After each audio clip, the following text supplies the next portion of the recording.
में रिपोर्ट सौंपने के निर्देश वो पहले दे चुके हैं। अब रियल एस्टेट कंपनियों पर एफआईआर दर्ज की गई है। सुरक्षा मानकों के उल्लंघन पर यह एफआईआर दर्ज की गई है। आपको बता दें कि एम्स्ड Wish Town private limited Lotus Green के खिलाफ मामला दर्ज किया गया है और एम्स्ड विश टाउन के मालिक अभय कुमार की गिरफ्तारी पहले हो चुकी है।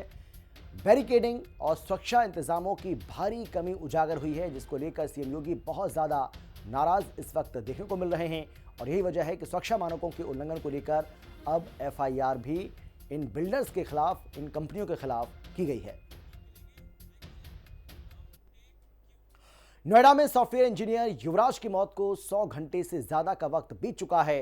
इस 100 घंटे में सिस्टम की लापरवाही दिखी, आक्रोश और गुस्सा भी दिखा, बेबस पिता की लाचारी दिखी और अब जांच की कमान एसआईटी के हाथों में है। एसआईटी ने जांच की तो एक्शन होता भी दिखाई पड़ रहा है।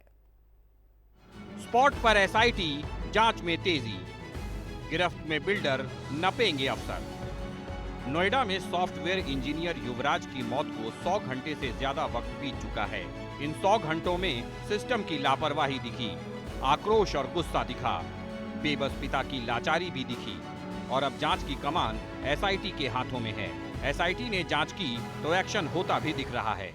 इस वक्त 150 में मैं मौजूद हूं और आप यहां देखेंगे टीम आई है और ये टीम जांच कर रही है कि आखिर जो युवराज है, जब युवराज की गाड़ी उस खाई में, यानी कि जो बेसमेंट इसमें गिरी होगी, तो कितना डिस्चार्ज होगा, कितना मेजरमेंट होगा, क्या रफ्तार होगी, उनको काम करने देंगे भैया। जो टीम है लगातार पहले तो रोड की जो सड़क है उसकी नापाई उन्होंने दी और फिर ये वही बेसमेंट है जहाँ युवराज अपनी गाड़ी लेकर गिरा था और ऐसे में देख सकते हैं एसआईटी के जो लोग हैं जो टेक्निकल मुआयना करने आए हैं, यानी कि जो टेक्निकल किस तरीके से युवराज की गाड़ी यहाँ आई होगी, क्या रफ्तार हुई होगी, तो एक तरीके से कह सकते हैं वो दृश्य फिर से दोहराया जाएगा। और आप देख सकते हैं रास्ता नापा गया था और आने वाले रोड पे, यानी कि जो सड़क थी 150 की, वहाँ सड़क नापी गई है और ये देखने की कोशिश की जाएगी कि आखिर कैसे युवराज की गाड़ी थी, कितनी रफ्तार थी, कैसे आई थी, क्या कोई टेक्निकल फॉल्ट था या ब्रेक मारा या नहीं मारा था, ये सब जल्द ही खुलासा होगा। हिंदी खबर से महेंद्र माही, नोएडा। ये बिल्डर अभय कुमार है। इंजीनियर के मौत मामले में इसकी गिरफ्तारी हुई है। नॉलेज पार्क थाना पुलिस ने जांच के बाद बिल्डर को अरेस्ट किया। बिल्डर की लापरवाही से ही युवराज की जान चली गई और अब पुलिस इससे हिसाब करने में जुट गई है। बिल्डर अभय कुमार को कोर्ट ने 1 दिन की जुडिशियल कस्टडी में भेज दिया है। पुलिस ने इसे हरियाणा के पलवल से गिरफ्तार किया है। बताया जा रहा है कि इससे पहले वो मध्य प्रदेश के दतिया भी गया था, जहां वो छिपने की कोशिश में था। युवराज की मौत के बाद एसआईटी हर वो सवाल तलाश रही है जिसे आज पूरा देश जानना चाहता है। युवराज के पिता ने अपने बेटे को अपने सामने डूबते देखा। पिता का कहना है कि 80 से ज्यादा कर्मचारी मौके पर मौजूद थे, लेकिन पानी में कोई नहीं उतरा।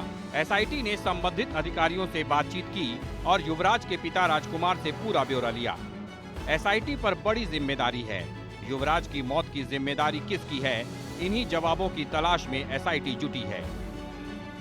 एनडीआरएफ को जानकारी देरी से क्यों मिली? मौके पर सीनियर अफसर क्यों नहीं गए?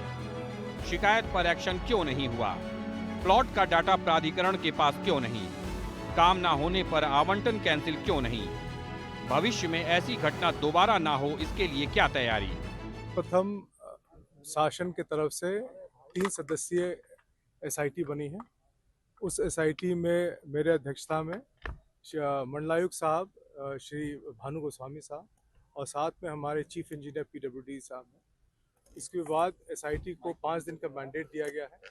5 दिन के अंदर हम लोग को सभी पहलुओं पर देख के इसका जवाब देना तय करना है कि किसकी गलती के कारण से या क्या हम लोग और कर सकते थे जिससे ये हादसा नहीं होता। योगी के निर्देश पर एक्शन तेज, अथॉरिटी का गड्ढा, एक्शन में एसआईटी। एसआईटी का एक्शन जारी है। एसआईटी सभी पहलुओं को तलाश रही है। किसकी गलती है, वहां पर क्या किया जा सकता था। वहीं यूपी के मुखिया योगी आदित्यनाथ खुद पूरे मामले पर नजर बनाए हुए हैं। सीएम योगी का निर्देश साफ है, जिम्मेदार को किसी भी सूरत में बख्शा नहीं जाएगा।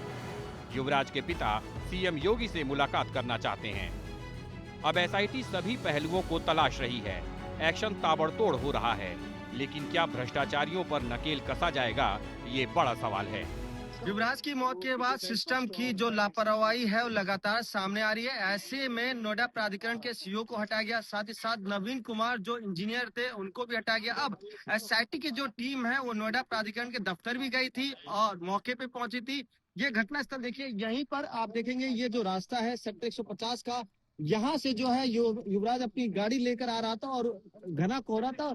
गाड़ी की जो रफ्तार है वो सीधा जाकर इसी तालाब में रुकी, और ये जो तालाब है कंस्ट्रक्शन मॉल का एक बेसमेंट है जहां काफी महीने से पानी जमा है। मगर ये सूचना जो सूत्र बता रहे हैं कि एसआईटी फिर से इस सीन को दोहरा सकती है, जिस तरीके से गाड़ी आई थी और कैसे गाड़ी अंदर गई। और ऐसे में आप देखेंगे अब कल के मुकाबले फोर्स यहाँ तैनात कर दिया गया, जो बैरिकेड वो लगा दिया गया है ताकि जब सीन रिक्रिएट हो। जिस तरीके से एसआईटी की टीम कल यहाँ तकरीबन आधे घंटे से अधिक समय में रही, उसके साथ डीएम की बात करें, कमिश्नर की बात करें या तमाम अफसरों की बात करें, वो यहाँ मौजूद थी। मगर सबसे बड़ी बात यही है कि देखिए जब ये घटना हुई तो मौके पे जो बड़े अफसर होते हैं, यानी कि मुख्यमंत्री के साफ तौर पर कहना कि कोई भी घटना घटती है तो मौके पे जो अफसर होते हैं उनको मौके पे मौजूद होना चाहिए। तो कह सकते हैं चाहे डीएम की बात करें, चाहे एसीओ की बात करें, चाहे सीओ की बात करें, तमाम संबंधित विभाग के अधिकारियों की बात करें, कोई भी अफसर यहाँ मौजूद नहीं था। और 24 घंटे बीत जाने के बावजूद भी कोई अफसर नहीं आया था, जिसके बाद जो गाज है वो गिरनी शुरू हुई। सबसे पहले कह सकते हैं जो गाज गिरी है